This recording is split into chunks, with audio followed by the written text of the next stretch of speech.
Well, did I or did I not bring a Vanda, a pink Vanda, with me back home from a little journey?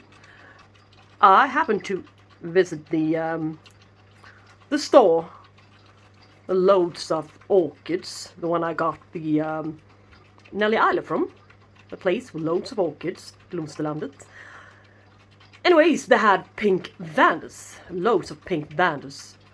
But for the price of about €60, yeah, kind of overpriced. So I decided to, go back there a couple of weeks later on to see if they had put any of the orchids, the massive orchids, out on a discount, yeah. It was a little bit too early, but the Vandas was somewhat overbloomed, all of them, the ones they had left. So they didn't sell many of them, so almost all of them were still there. So this one was the best one, largest one, beautiful set of roots. It's been blooming in several places before. Being a Vanda of this size, I mean, it would have surprised me more if it hadn't bloomed before. But the thing with this Vanda is that it's a little bit different, a little bit more spotted, leopard spotted, thick petals and sepals, really thick and sturdy, almost a little bit like rubber. But anyways, this is what I brought home with me. So let's move over to the actual video, which is going to be not only peach and cream, but not so bad either. So we're going to take care of and look at a few other plants. Yeah, of course, there's going to be some repottings today. Otherwise, it wouldn't have been my channel. No, yeah. Let's start with the easy peasy one. And the ugly one, for that matter. Yeah. It's a favorite orchid. One of my favorite orchids. RLC Chungfong Apple Jade from Schwerter. I say Schwerter, and that's not correct, of course, but Schwerter, maybe. I don't know. I will continuously use the pronunciation Schwerter. Yeah, anyways. Look. I've been having some kind of running going on in certain places in my collection. Not the total collection, but a few of my phalaenopsis, my favorite ones, yeah, they went away. And a few Cattleyas and stuff. This is not a good thing happening, so, but this part seems to be okay. But it's stuck down there with a new root. And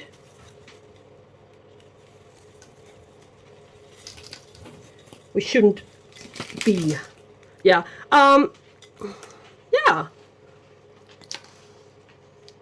a bit of root growth here, at least. I didn't think so. So my concern is now, I was about to put this guy back again into semi-hydro, but I didn't know that it was carrying this kind of good root system. And these roots are far too long and far too well developed to be able to transition.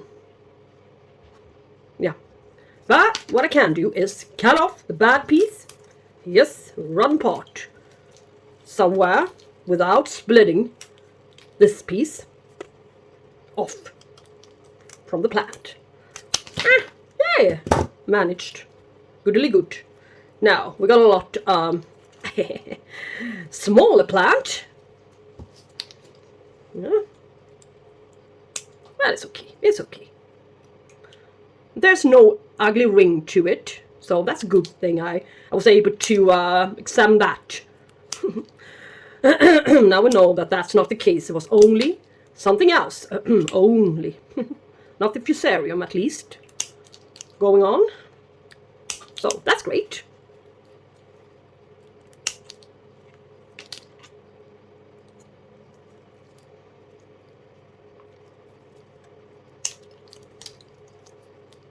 Yeah, and even the bad ones, the brownish ones, which I thought was dead, it's not. It's alive, with a green root tip even. Oh, this one is live, so it has roots. But I would like to replace the whole lot and clean her off. And put her into some new medium.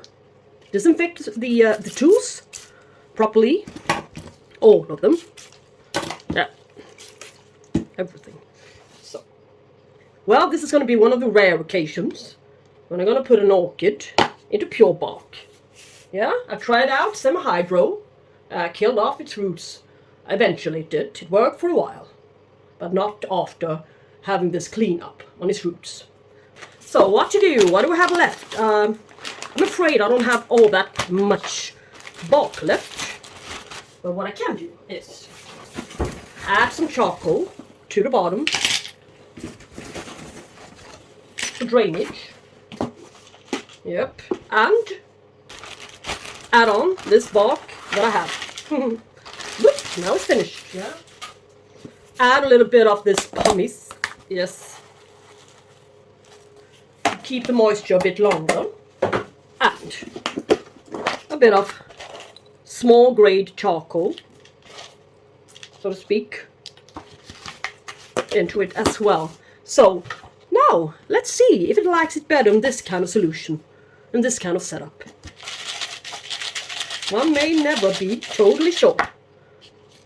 And in this case I'm even able to see its roots, and this little stick will not remain, so just do it. Down you go. And now these roots are adapted to this kind of medium. Where did I went wrong last time? I believe the plant went a little bit too much down into the pot, since it was a bit, yeah, it was a bit of a climber, and yeah, that happens sometimes. So I think this is gonna get it going again. Let's see. Looks okay already. Not much tapping. I think just a little bit of flushing on the tap will do it to even up the bark a bit. Yeah.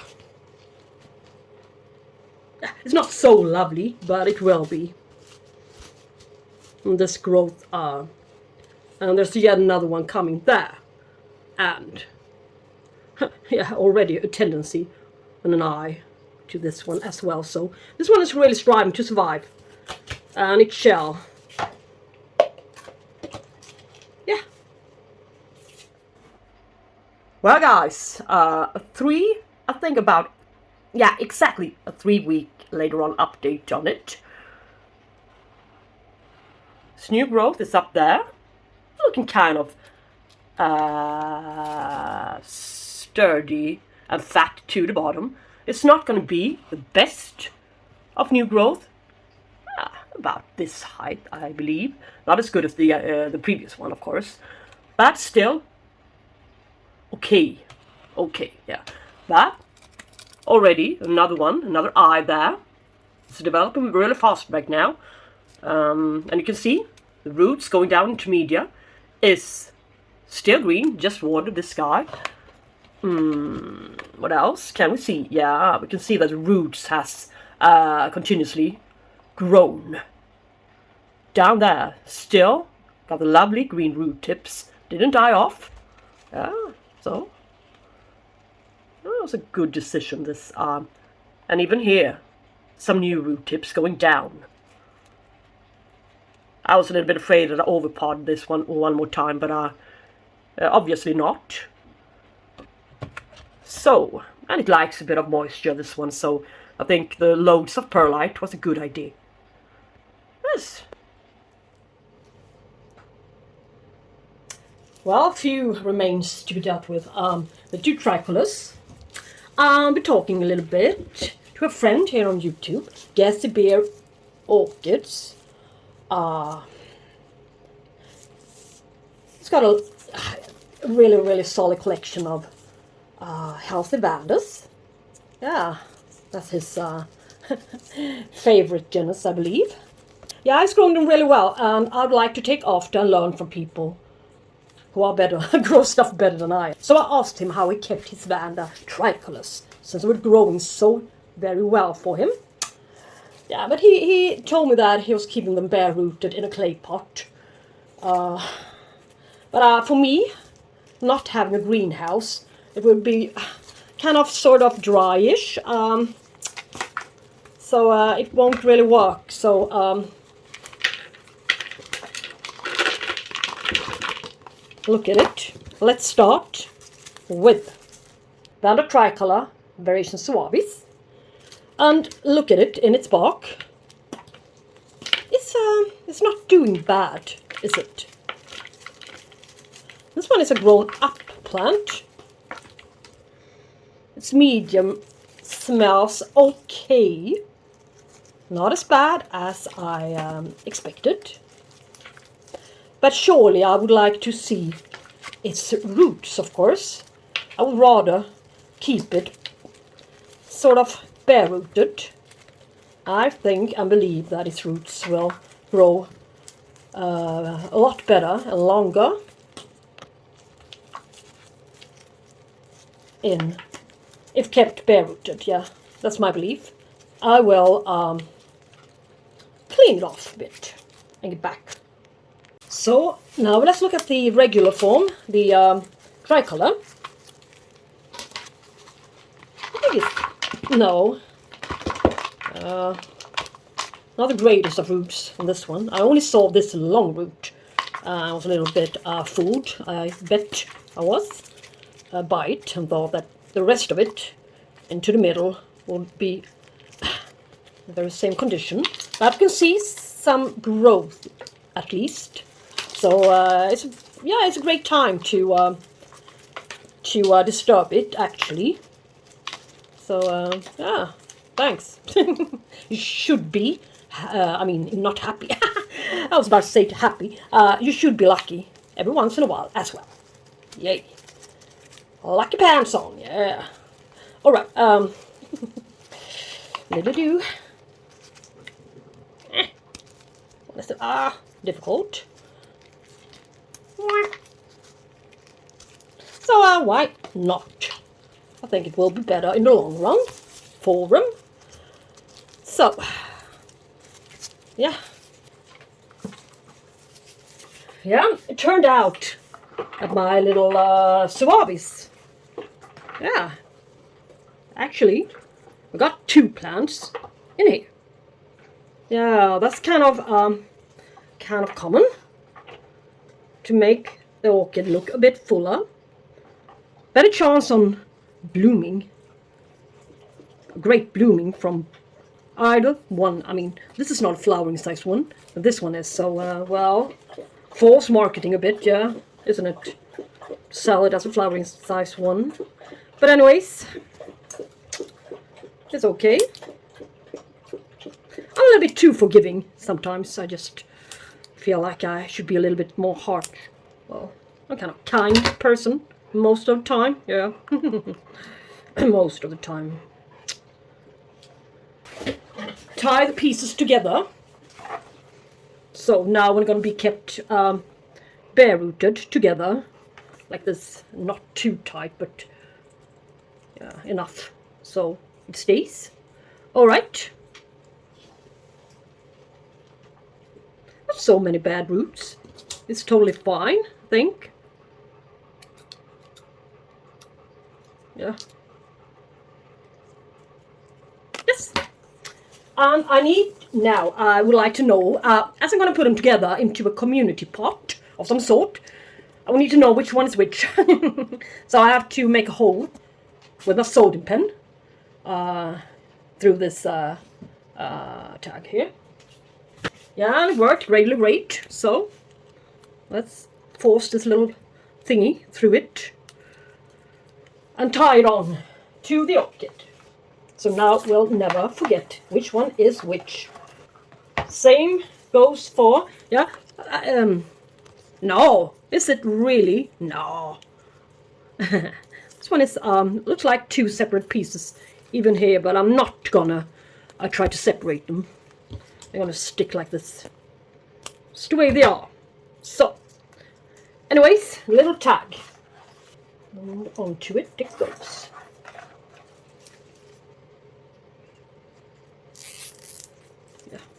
it shall be wider with time, so not too tight. But I can always cut it off and redo it, so yeah.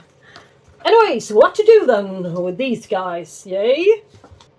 Yeah, I've been thinking hard, really hard, on what to do. Well, I keep them bare rooted. Yeah, it would be nice to see the root development. Otherwise, I might as well just have kept it in the bark. I mean, the thing is, bark degrades, so it will eventually, no matter what you do. So I cleaned, or I should say soaked this charcoal. Glass vase, clean. Charcoal, clean, dust free. Yeah, it's going to be like this. Strange as it seems. Larger pieces to the bottom. Like this. To keep the moisture a bit to the bottom.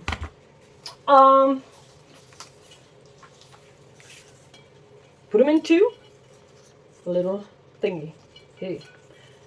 So I will never really need to release them. That's my thought.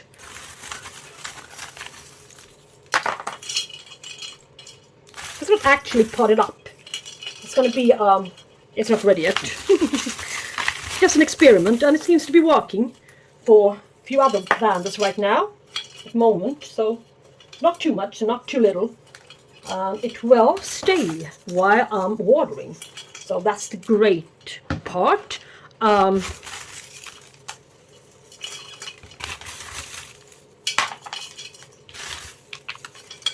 How on earth will you be able to water this guy?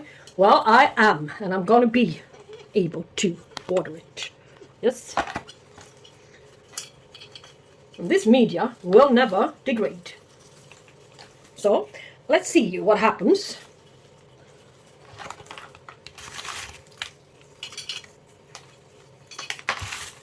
I will only fill up the water here. As high up to the base of the plant.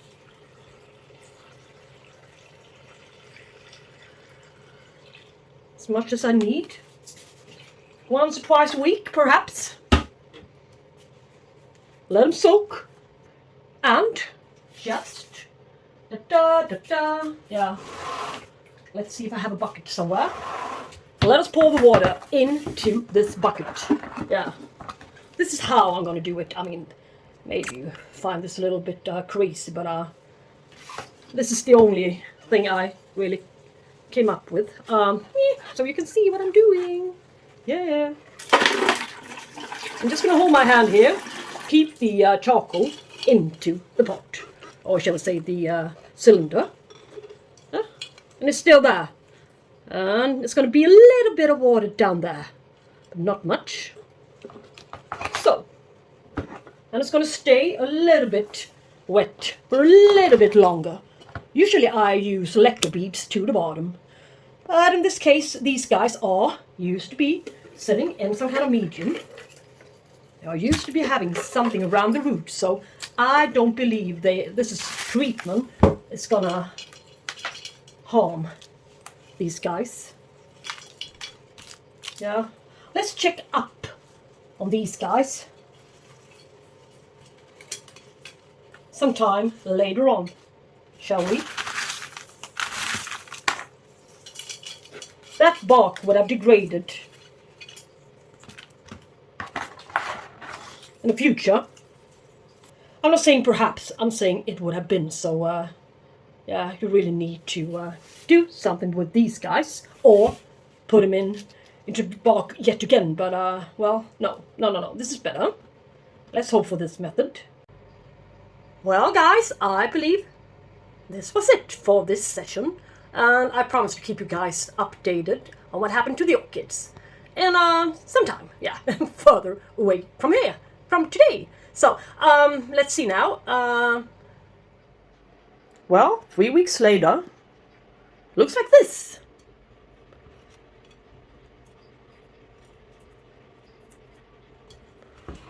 The plant is still alive. Plants. There are actually two, yeah, as you saw.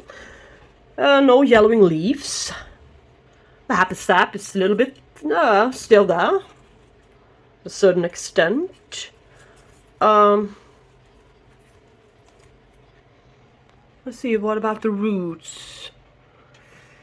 Yeah, it hasn't seemed to be affecting the roots badly. Some green. Yeah, some new root tips coming. Some new roots coming down there at the base. Down here, root tips are slowly but surely developing. Better root tip there. So we caught it at the very best time, I think. Caught M. On this side, not so much going on. The Suavis, but still, it's there, alive. And in some cases here, in this cylinder, the roots are kicking as well. Well, yeah. So let's see sometime further on if it will cope and remain in this condition, and even better, or even better. Take care, and we shall talk soon. Bye bye, guys. Thanks for watching.